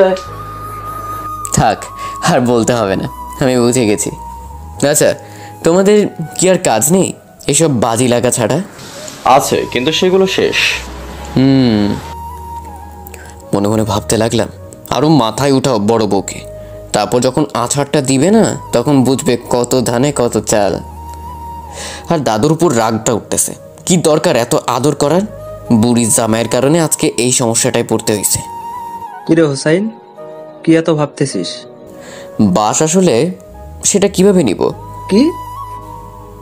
না কিছু না, আব্বুর সাথে কথা বলছিলাম, তখনই। কিরে, কি করবি না? ও ভাইয়া, তুমি? তা কি করবি না বলতেছিলি? ভাবি জিজ্ঞেস করছিল বিয়ে করব কিনা। আমি বললাম সময় হলে করব না হয়। ও, তা আজকে কি তোর অফিস আছে নাকি? কেন? শুক্রবারও অফিস করা শুরু করলি নাকি? আজকে শুক্রবার। ফ্রেশ হয়ে নিচে আই, সবাই একসাথে নাস্তা করব। তোমরা যাও, আমি আসছি বলে উঠে ফ্রেশ হতে চলে গেলাম। ফ্রেশ হয়ে এসে রেডি হচ্ছিলাম, তখনই মোবাইলটা টুং করে উঠলো। মোবাইল নিয়ে তাকিয়ে দেখি সাজ্জাদ টেক্সট দিয়ে রেখেছে, ভাইয়া আজকে রাত 8টায় মুজিবনগর পার্কে চলে আসবেন। ওকে বলে মোবাইলটা রেখে দিলাম। তারপর রেডি হয়ে নিচে চলে গেলাম। গিয়ে দেখি সবাই বসে আছে। ও আসছিস, আয় বস এখানে। বলে আব্বুর পাশে বসে গেলাম। শুনলাম তুই নাকি কোন মেয়েকে পছন্দ করিস, তা কে সে? আচ্ছা, একজন, সময় হলে বলবো। এবার তো তোর বিয়ে করার পালা, তো বল কবে মেয়েকে আমাদের দেখাবি? নাস্তা খাবো না, চলে যাব। আচ্ছা খা। তারপর নাস্তা করে উপরে চলে আসলাম। রুমে বসে বসে গান শুনছিলাম, তখনই দরজায় জান্নাত নক করলো। আসতে পারি? থাক, আসার দরকার নেই। জান্নাত একটা হাসি দিয়ে ভিতরে চলে আসলো। তা এই সময় কি মনে করে? আপনি আমাকে ওই দিন মিথ্যে বলেছিলেন কেন? কোন দিন? আপনার নাকি গার্লফ্রেন্ড নেই, তা আজকে সবার সামনে তো ঠিকই বললেন আপনার গার্লফ্রেন্ড আছে। আপনি সত্যি একটু সহজ সরল। জান্নাতের কথা শোনার মুখের অবস্থা দেখে আমি হাসি থামাতে পারলাম না, তাই ওর সামনেই হু হু করে হেসে দিলাম। জান্নাতের মুখটা কিছুক্ষণের মাঝেই আগুনের মতো লাল হয়ে গেল আর আমার দিকে অগ্নি চোখে তাকালো। কি হলো, হাসতেছেন কেন? আপনার কথা শুনে। কেন? আমি আবার কি বললাম? আপনি জানেন আমার গার্লফ্রেন্ড নাই, তারপর এসে জিজ্ঞেস করতেছেন। নাস্তার টেবিলে যে বলে আসলেন। সেটা বলেছি মিথ্যে, কারণ এই কথাটা না বললে না ওরা ভাইয়ের মতো আমাকেও ধরে বিয়ে করিয়ে দেবে। সত্যি বলতেছেন তো? কথাটা যেন মনে থাকে। আর বিকেলে কি ফ্রি আছেন? না, তবে সন্ধ্যায় ফ্রি আছি। ওকে, তাহলে আমি এক জায়গায় যাব আর আপনাকেও নিয়ে যাব। কোথায়? একজনের সাথে পরিচয় করিয়ে দিতে। ওকে, কিন্তু আমাকে 7:30টায় ছেড়ে দিতে হবে। কেন? একজনের সাথে ছোট্ট একটা মিটিং আছে তাই। ওকে। আমি আবার গান শুনে মন দিলাম। সারাদিন শেষ হয়ে গেল। সন্ধ্যায় রেডি হয়ে নিচে গিয়ে দেখি দাঁড়িয়ে আছে হালকা মেকআপে। মেয়েটাকে অনেক সুন্দর লাগছিল। আসেন। তারপর জান্নাতের বলা অনুযায়ী গাড়ি চালাতে লাগলাম। কোথায় যাচ্ছি? বললাম না, একজনের সাথে পরিচয় করিয়ে দেব। ওকে বলেই চুপচাপ করে গাড়ি চালাতে লাগলাম। অবশেষে জান্নাত একটা পুরনো বাড়ির পিছনে গাড়ি থামাতে বলল। আমি কিছু না বলে চুপচাপ গাড়ি থেকে নেমে দাঁড়িয়ে রইলাম। কিছুক্ষণ পর কয়েকটা ছেলে আসলো। জান্নাত ওদেরকে দেখে এগিয়ে গেল, তাই আমিও ওর পিছনে গেলাম। এই যে ও হলো নীল, আমার বেস্ট ফ্রেন্ড। আর নীল, ও হলো তোদের দুলাফাই। হাই ভাইয়া। হ্যালো। জান্নাতের কথা শুনে আমি আকাশ থেকে পড়লাম। কি বললো? আমার মাথাটা ঘুরতে লাগলো। নিজের কানকে বিশ্বাস করতে পারছি না, তাও নিজেকে সামনে নিলাম। আচ্ছা শোনো, ওর একটা হেল্প লাগবে, তাই তোমার সাথে দেখা করতে চেয়েছে। হ্যাঁ বলো ভাই, তোমার কি সমস্যা? আসলে ভাইয়া, আমি গ্রামের ছেলে, শহরে পড়তে এসেছি। আমার শহরে কোনো রিলেটিভ নেই, তাই থাকার জন্য ম্যাচটাই আছে। কিন্তু ম্যাচে নাকি জায়গা নেই। আমি আমার বন্ধুদের কাছ থেকে জানতে পেরেছি ম্যাচে জায়গা আছে, কিন্তু বড় ভাইয়া তা আটকে রেখেছে। ভাইয়া, আপনি যদি একটু ওনাদের বলে দিতেন তাহলে আমার থাকার জায়গাটা হয়ে যেত। আমি ওর কথা শুনে আমি জান্নাতের দিকে তাকালাম। জান্নাত ইশারায় অনুরোধ করলো, ওকে তুমি কালকে নাফিজের সাথে দেখা করো, তাহলেই হবে। থ্যাঙ্কস ভাইয়া। ওয়েলকাম। আর আমাকে এখন যেতে হবে, আমি আসি। ওকে ভাই, ভালো থাকবেন। বলেই জান্নাতকে নিয়ে সেখান থেকে চলে আসলাম। গাড়িতে এসে গাড়ি নিয়ে বাসার দিকে ছুটতে লাগলাম। একটা কথাও বললাম না। সরি, আসলে ওর সামনে আপনাকে আমার স্বামী বানানোর কারণে। বানানোর কারণটা কি? আসলে ও আমাকে পছন্দ করে, হয়তো ভালোবাসে, কিন্তু আমি ওকে ওই নজরে কখনো দেখিনি। তাই এই চান্সে সব সমস্যার সমাধান করে দিলাম। এখন থেকে আর আমাকে পছন্দ করবে না। আমিও সব ঝামেলা থেকে বেঁচে গেলাম। ও, একজনের কাছ থেকে বাঁচতে গিয়ে আর একজনকে স্বামী বানিয়ে ফেললেন।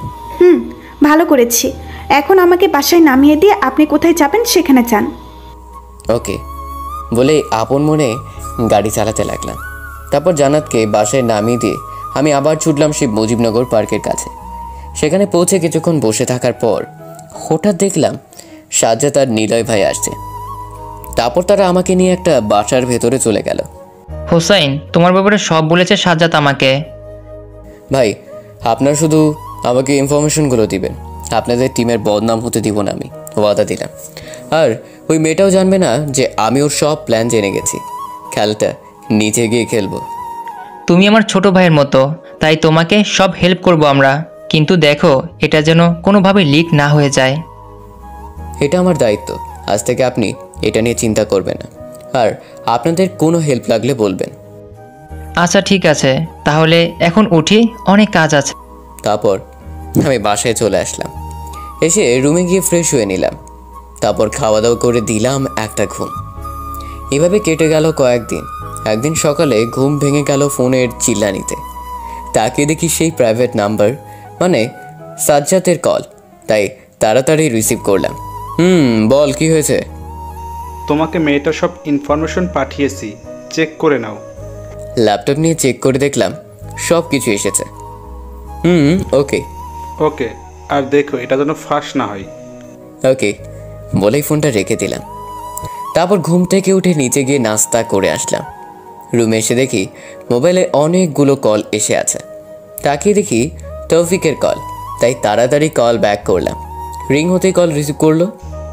হুসাইন, ইমেল চেক কর। ওকে বলেই কলটা কেটে দিলাম। তারপর ইমেলগুলো দেখতে লাগলাম আর অবাক হয়ে গেলাম। প্রথমে দেখতে লাগলাম তৌফিকের ইমেইলগুলো। ছোট চাচার সব সম্পত্তি তার 2 মেয়ের নামে, আর ওদের কোম্পানির মালিক হলো জান্নাত সরকার। মোটামুটি ভালোই সম্পত্তি আছে ছোট চাচার, তবে সাথী থেকে জান্নাতের নামে সম্পত্তি বেশি। সবগুলো কাগজ বের করে দেখার পর গেলাম সাজ্জাতের ইমেইলগুলোতে। প্রথমে নজর পড়লো ওর কল লিস্টে। তাকে দেখি ভাইয়ের নাম্বারে অনেকগুলো কল দেয়া। তারপরে নাম্বারটা চোখে পড়তেই চমকে গেলাম, কারণ সেই নাম্বারটা হলো আমাদের কোম্পানির ম্যানেজার। তারপর গেলাম সাথীর ইমেইল লিস্টে। গিয়ে আমি আরও চমকে যাই। তাদের কথাবার্তা দেখে আমি বুঝতে পারলাম ওরা দুজনে হয়তো ফ্রেন্ড, আর আমাদের কোম্পানির একটা বড় অ্যামাউন্ট লিখিয়ে নিবে। আরও নিচে যেতে দেখলাম আমাদের কোম্পানির পিছনে 20 একর জমি লিখিয়ে নেওয়ার প্ল্যান করছে, তাও খুব শীঘ্রই। আমি অবাক হয়ে যাই ওর মেসেজগুলো দেখে। তারপর কি করব সেটা নিয়ে ভাবতে লাগলাম। অবশেষে কোনো উপায় না পেয়ে আমি একটা প্ল্যান করলাম। তারপর আমি ফোনটা হাতে নিলাম, নিয়ে কল দিলাম নাফিসকে। কিছুক্ষণ পর ফোনটা রিসিভ করলো। কিরে মামা, এখন কল দিলি? শোন, কিছুদিনের জন্য তোদের সবার কাজ আছে। কি কাজ? তোরা আজ থেকে আমাকে কিছু কাজ করে দিতে হবে। তোদের পুরো মাসের খরচ আমি দিব, এটা নিয়ে চিন্তা করিস না। আরে কি বলিস মামা, বল তোর কি হেল্প লাগবে? শোন, তোরা সবাই আড্ডাখানায় চলে আয়, আমি কিছুক্ষণের ভিতরেই আসছি। বলে ফোনটা কেটে দিলাম। তারপর রেডি হয়ে চলে গেলাম সেখানে। গিয়ে দেখি সবাই এসে গেছে। বল মামা, তোর কি হয়েছে? তোদের সবার কিছু হেল্প লাগবে আমার। কেন করাচ্ছি বা কী কারণ এগুলো কেউ জানতে চাইবে না। ওকে, কিন্তু তোর যে একটা কিছু হয়েছে সেটা বুঝতে পারতেছি। তোর কি হেল্প লাগবে শুধু বলিস, তাহলেই হবে। ওকে, আরেকটা কথা, এই কথা যেন কেউ না জানে, আর কাজটা একেবারে সিক্রেট। ওকে, তুই চিন্তা করিস না। তারপর ওখান থেকে চলে আসলাম বাসায়। দুপুরে খাওয়া দাওয়া করে ভাবলাম একটু ঘুমিয়ে নিই। খাওয়া দাওয়া করে দিলাম এক ঘুম। বিকালে উঠলাম একেবারে। তাকে দেখি জান্নাত দাঁড়িয়ে হাতে একটা বালিশ নিয়ে। কি হলো, হাতে বালিশ কেন? আপনাকে দিতে এসেছি। কেন? ওই সুতার কাজ শিখেছি, আর তাই আজকে একটা বালিশে আর্ট করেছি, তাই প্রথমটা আপনাকে দিতে এসেছি। দেখি কি আর্ট করেছেন। বালিশটা হাতে নিয়ে নিলাম। তাকে দেখি প্রথমে একটা লাভ আঁকা, তার ভেতরে আমার নামটা সুন্দর করে লেখা। ধন্যবাদ। ধন্যবাদ দিলে হবে না, এত কষ্ট করেছে তার জন্য ট্রিট লাগবে। ওকে, বলে কবে ট্রিট নেবেন? একটু পরে বাইরে যাব, আমি তখনই নেব। কিন্তু আমার তো কাজ আছে, আপনি না হয় যাওয়ার সময় টাকা নিয়ে যাইয়েন। কি? যান, লাগবে না আপনার ট্রিট। আচ্ছা দেখি যাওয়া যায় কিনা। দেখি না, উঠে গিয়ে ফ্রেশ হয়ে নিন, তারপর দুজনে একসাথে বের হব। ওকে, হালকা হাসি দিয়ে বললাম। তারপর উঠে চলে গেলাম ফ্রেশ হতে। ফ্রেশ হয়ে এসে রেডি হয়ে চলে গেলাম নিচে। জান্নাতকে নিয়ে চলে গেলাম একটা রেস্টুরেন্টে। তারপর খাওয়া দাওয়া করে বাসায় চলে আসলাম। রুমে এসে ফ্রেশ হয়ে ফোন দিলাম নাফিসকে। ফোনটা রিসিভ করলো। বল মামা। কাল সকালে একজনকে কিডন্যাপ করতে হবে। কাকে? আমাদের কোম্পানির ম্যানেজারকে। কেন? কালকে না হয় জানতে পারবে সোনা। এখন শোন কি করতে হবে। কাল সকালে ব্যাস, তারপর ওকে নিয়ে গুদাম খানার পিছনে নিয়ে আটকে রাখবি। তারপর আমি বাকিটা বুঝাবো। তুই চিন্তা করিস না, আমি বাকিটা দেখতেছি। শোন, ও যেন কাউকে কল দিতে না পারে, আর কেউ যেন না দেখে কাজটা করার সময়। ওকে। কথা শেষ হতে না হতেই দেখি তৌফিক নক দিয়েছে। কিরে, কি খবর? ভালো। মামা, তোর তো আরেকটা কাজ আছে। কি কাজ? ফোন দে বলছি। কিছুক্ষণ পর তৌফিক কল দিল। বল এবার কি কাজ? আচ্ছা, আমি যার ইনফরমেশন এনেছি তার সব সম্পত্তি আমার নামে লিখে আনতে চাই। তুই ওনার সব সম্পত্তির একটা উইল বানাতে পারবি? মামা, তোর মাথা ঠিক আছে? কেন, কি হয়েছে? আরে, এটা করতে গেলে হাজারো ঝামেলার মোকাবেলা করতে হবে। আর সব থেকে বড় কথা হলো, ওনার সম্পত্তির আগে থেকেই একটা উইল আছে। সেটা হলো ওরা এক বোন আরেক বোনকে সম্পত্তি দিতে পারবে, বাইরের কোনো লোককে না, এমনকি তার স্বামীকেও না। তাই নাকি? আমার ছোট চাচা তো হেভি ব্রেনি লোক, শালা হিটলার হওয়ার যোগ্য। তাই এই চিন্তা বাদ দে। ওকে, তুই একটা কাজ কর, বড় বোনের সব সম্পত্তি ছোট বোনকে লিখে দিয়েছে এমন একটা উইল কর। ওকে, কিন্তু তার জন্য ছোট বোনের একটা সিগনেচার লাগবে। তুই কাগজটা পাঠা, আমি বাকিটা দেখছি। আমি উকিলের সাথে কথা বলে সব জানাচ্ছি।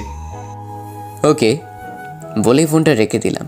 তারপর আব্বুর রুমে গেলাম, আব্বুর চেকবুক নিয়ে নিলাম। তারপর সেটাতে কিছুটা কারসাজি করে বারান্দায় গেলাম, গিয়ে চুপচাপ দাঁড়িয়ে রইলাম। কিরে, কিছু বলবি? আমার কিছু টাকা লাগবে। তো এখানে দাঁড়িয়ে আছিস কেন? যা গিয়ে চেকবুক এনে দে, আমি সাইন করে দিতেছি। ওকে বলেই রুমে যাওয়ার অ্যাক্টিং করে আবার চেকবুক আর আমার প্ল্যান করা কলমটা নিয়ে বারান্দায় আসলাম।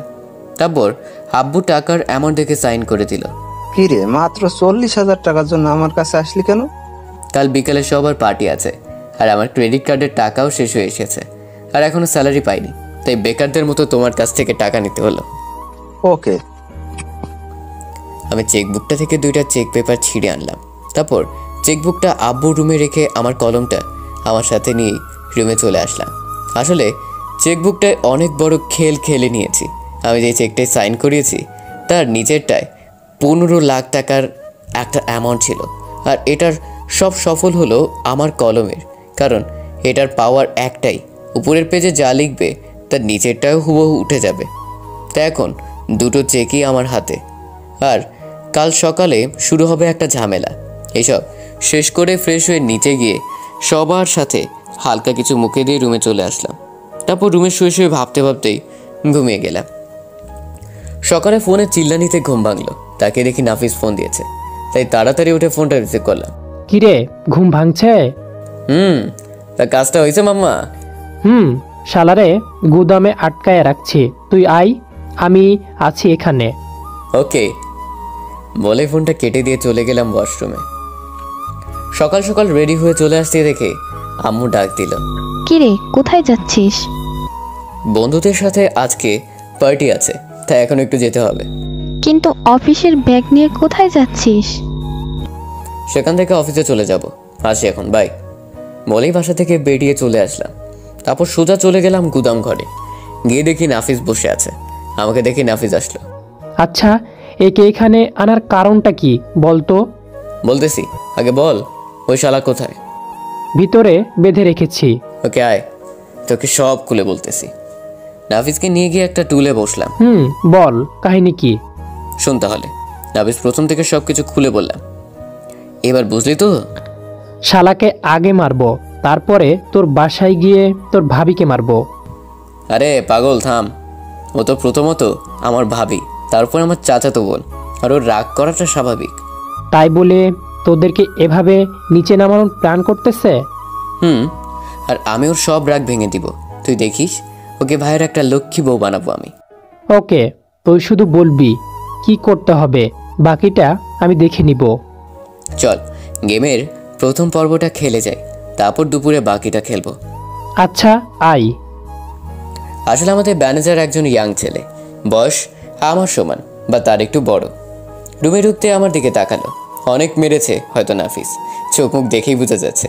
স্যার দেখেন না, ওরা সবাই মিলে উঠিয়ে এনেছে, আমি কিছুই করি নেই। ওরা কে বা কারা আমি তাও জানি না। আমি ওদেরকে বলেছি তোকে উঠিয়ে আনতে। কি? শালা আমাদের কোম্পানিতে কাজ করিস আবার আমার বাবার ক্ষতি করতে লেগে আছিস? সাথী তোকে কত দিবে বলে শোক করাচ্ছে? স্যার কে সাথী? আচ্ছা মনে পড়তেছে না, তাহলে এগুলো দেখ। বলে ওদের কথার কিছু রেকর্ডিং চালু করলাম। ম্যানেজার শুনে বড় সড়ো ধাক্কা খেলো, তারপর মাথা নিচু করে বসে গেল। কি হলো, এবার চিনতে পেরেছিস? স্যার প্লিজ, এসবে আমার কোনো দোষ নেই। ম্যাডাম আমাকে টাকার লোভ দেখে হিসাব করতে বলেছে। বুঝলাম, তা কত দিবে বলেছে? বলেছিল 10 লক্ষ টাকা দিবে আর চাকরিতে রাখবে সারা জীবন। ও তাহলে 15 লক্ষ টাকা তো তোর জন্য অনেক বেশি, তাই না? একটা কাজ কর, তুই এখন ব্যাংকের ম্যানেজারকে ফোন দিয়ে বলবি 15 লক্ষ টাকার চেক পাঠাচ্ছি, সেটার ক্যাশ যেন দিয়ে দেয়। কেন স্যার? তুই আজ থেকে আমাদের হয়ে কাজ করবি, আর এই টাকাটা তোর অ্যাডভান্স। কথাটা শুনে ছেলেটার মুখটা ঝলমল করে উঠল, কিন্তু ও জানে না আমি কি ভাবছি। ওকে স্যার, আপনি যা বলবেন তাই করব। আপাতত ফোন করে ব্যাংকে ফোন করে বল টাকাটা দিয়ে দিতে। কিন্তু স্যার এটার জন্য তো চেক লাগবে। চেক আছে আমার কাছে, তুই শুধু ফোন করে বললেই হবে। আমার ফোন তো ওরা নিয়ে গেছে। নাফিজার ফোনটা এনে আমার হাতে দিল। নে এবার ফোন কর। হাত তো বাঁধা। সমস্যা নেই, আমি কল দিচ্ছি, তুই শুধু কথা বল। তারপর ব্যাংক ম্যানেজারকে কল দিয়ে ফোনটা ওর কানে ধরলাম। ফোন রিসিভ করার পর ছেলেটা বলল লোক গেলে টাকাটা দিয়ে দিতে। তারপর আমি ফোনটা কেটে দিলাম। তারপর নাফিসকে নিয়ে বাহিরে চলে আসলাম। পিছন থেকে ছেলেটা ডাকছিল আর বলছিল, স্যার আমি তো এখন আপনাদের দলে, আমাকে ছেড়ে দিন এবার। কিছু না বলেই বাহিরে চলে আসলাম আমরা। ছেলেটাকে কি ছেড়ে দিব? তুই কি পাগল? আরে ওকে দিয়েই তো আমাদের সব প্ল্যান করতে হবে। ওকে ছাড়লে সব কিছু শেষ হয়ে যাবে। এখন তুই শুধু ওকে দেখে রাখবি আর মোবাইলটা বন্ধ করে রাখবি। আর এই নে চেকটা। চেক দিয়ে আমি কি করব? চেকটা নিয়ে টাকা তুলে নিয়ে আসবি, আর এমন লোকে পাঠাবি যেন ওদেরকে কেউ না চিনে, আর মুখ যেন সহজে কেউ দেখতে না পায়। ওকে, তুই চিন্তা করিস না। শোন, আমি এখন অফিসে চলে যাই, দুপুরে এসে আর একটা খেলবো। ওকে। আর ওর দিকে কড়া নজর রাখিস, আর মারিস না, আর পালাতে যেন না পারে ওইদিকে খেয়াল রাখিস। বলেই চলে গেলাম অফিসে। অফিসে গিয়ে কাজ করছিলাম, তখনই মোবাইলে কল আসলো। তাকে দেখে জান্নাত কল দিয়েছে, তাই ফোনটা রিসিভ করলাম। আপনি কোথায়? অফিসে। কেন? সারা সকাল আপনাকে কোথাও খুঁজে পাইনি, তাই ফোন দিলাম। আমাকে খুঁজতেছিলেন কেন? এমনি আপনাকে দেখতে মন চাইতেছিল তাই। ও, বিকেলে বাসে আসলে মন ভরে দেখে নিন কেমন। সারাটা দিন না দেখে থাকতে হবে?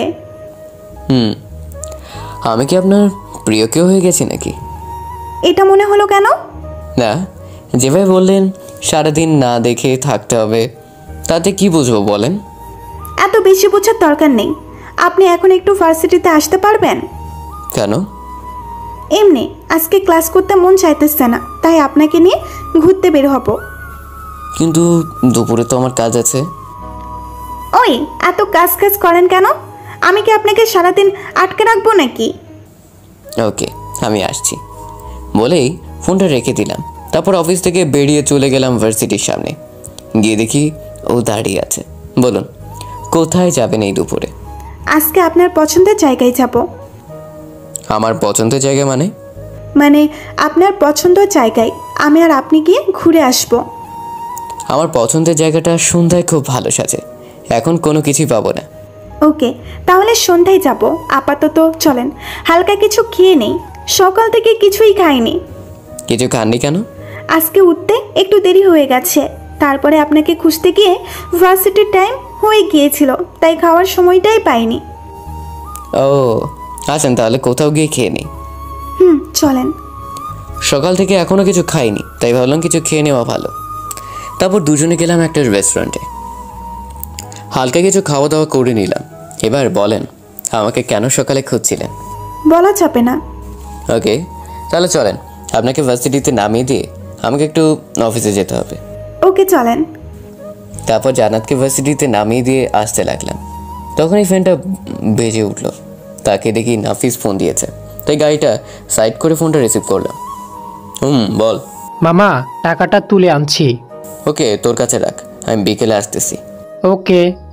তারপর আবার গাড়ি চালাতে লাগলাম। তখনই জান্নাত বলে উঠলো, কে ফোন দিয়েছিল? কলিগ। ও। তারপর সোজা জান্নাতকে নিয়ে ভার্সিটিতে নামিয়ে দিয়ে আমি চলে গেলাম অফিসে। হাতের সব কাজ শেষ করে বসকে সব বুঝিয়ে দিয়ে 2টার দিকে অফিস থেকে বেরিয়ে গেলাম। সোজা চলে গেলাম গুদামে। গিয়ে দেখি নাফিস বসে আছে। আমাকে দেখে উঠে আসলো। কিরে, কি অবস্থা ছেলেটার? বেঁধে রেখেছি। আয়, লাস্ট ম্যাচ খেলে দিয়েই যাই। চল। ভাই আপনি কি চাইতেছেন বুঝলাম না তো। তুই আর একটা কাজ করলেই তোকে ছেড়ে দিব। কি কাজ? তুই এখন সাথীকে ফোন দিয়ে বলবি যে তুই আর চাকরিটা করবি না।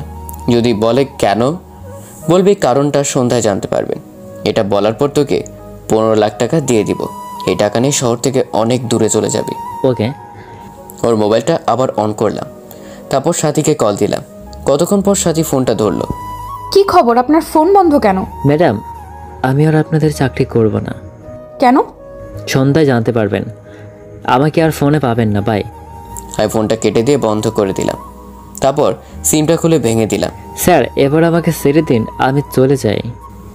তুই এভাবে মাসখানেক থাকবি, তোর কাজ শেষ। কিন্তু তুই ছাড়া পেলে আবার যদি সাথীর সাথে কন্ট্যাক্ট করিস, তাহলে আমার সব প্ল্যান জলে চলে যাবে। আর কিছু বলতে না দিয়ে রুম থেকে বেরিয়ে চলে আসলাম। কিরে, ওকে এইখানে আর কতদিন আটকে রাখবি? সাথীর ভুলটা না যতদিন ভাঙাতে পারি। তুই একটা কাজ কর, রহিম চাচা রুমা আপাকে কল দিয়ে আমার সাথে দেখা করতে বল। কেন? তুই কি 1 মাস ওকে পাহারা দিয়ে রাখবি নাকি? তাই রহিম চাচা রুমা আপাকে ওকে পাহারা দেওয়ার ডিউটি দিব। আসলে রহিম চাচা রুমা আপা হলো আমাদের কলেজের কাজের লোক, তাই ওনাদের কিছু টাকা পাওয়া হলো আর আমার কাজটাও হয়ে গেল। নাফিসকে সব বুঝিয়ে বলে আমি বাসায় চলে আসলাম। বাসায় এসে ফ্রেশ হয়ে নিচে গেলাম কিছু খাওয়ার জন্য। টেবিলে গিয়ে বসে বসে আম্মুকে ডাকতে লাগলাম। কিছুক্ষণ পর সাথী আসলো, তাই আর না ডেকে চুপ হয়ে গেলাম। আর সাথীকে দেখে বোঝা যাচ্ছিল ও অনেক টেনশনে আছে। কি হলো, আম্মুকে ডাকতেছো কেন? খাবো, ক্ষুধা লাগছে। তুমি বসো, আমি দিচ্ছি। কিছুক্ষণ পর খাবার এনে টেবিলে রেখে দিল। আমি কোনো কথা না বলে চুপচাপ খেতে লাগলাম। সাথে উপরে চলে গেল। আমি খাওয়া দাওয়া করে দিলাম এক ঘুম। সন্ধ্যায় ঘুম ভাঙলে ফ্রেশ হয়ে নিচে গেলাম।